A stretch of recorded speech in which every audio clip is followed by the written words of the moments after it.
Ndugu waalikwa na viongozi wote mliopo, ubora ni jukumu letu sote. Kila kitu lazima tuzingatie ubora, na tunasema ubora na usalama wa bidhaa na mambo mengine yote ndio daraja katika maisha endelevu na maisha yenye afya na tija. Mheshimiwa mgeni rasmi, kwa niaba ya Shirika la Viwango Tanzania, napenda kuwakaribisha wote kwa moyo mkunjufu kabisa katika tukio hili adhimu ambalo ni sehemu ya maadhimisho ya miaka 50 ya TBS tangu kuanzishwa kwake. Kwa kipindi cha nusu karne, miaka 50 sio umri mdogo, ni miaka mingi. TBS imeendelea kuwa mhimili muhimu katika kusimamia ubora wa bidhaa na huduma hapa nchini, lakini pia kulinda afya ya walaji pamoja na kuwezesha biashara na ushindani wa bidhaa za Tanzania katika masoko ya kikanda na kimataifa.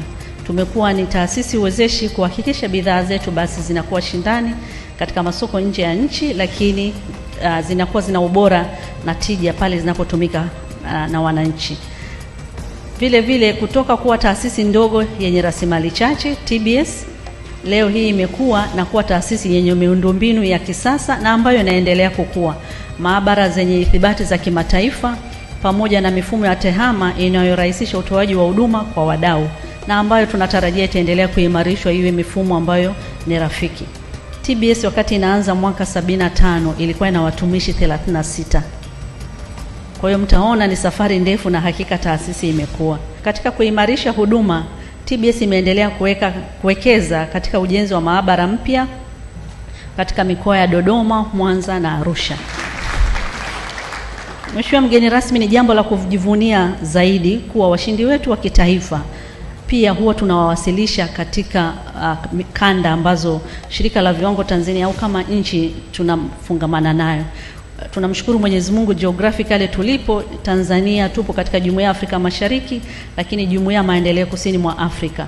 Kwa washindi wetu tunaowapata kitaifa huwa tunawapeleka katika mashindano ya ubora katika kanda hizo. Kwa hiyo katika kanda hizo za Afrika Mashariki na Jumuiya ya Maendeleo Kusini mwa Afrika kwa maana ya SADC, tumefanikiwa kushinda jumla ya tuzo 8.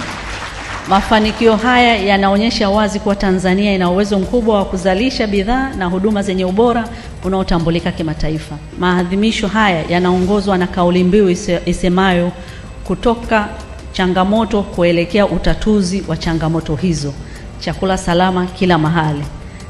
Kwa lugha nyingine tunasema from burden to solution, safe food everywhere. Chakula ni biashara, chakula ni uchumi, chakula ni usalama, chakula ni kila kitu. TBS, the home of standards.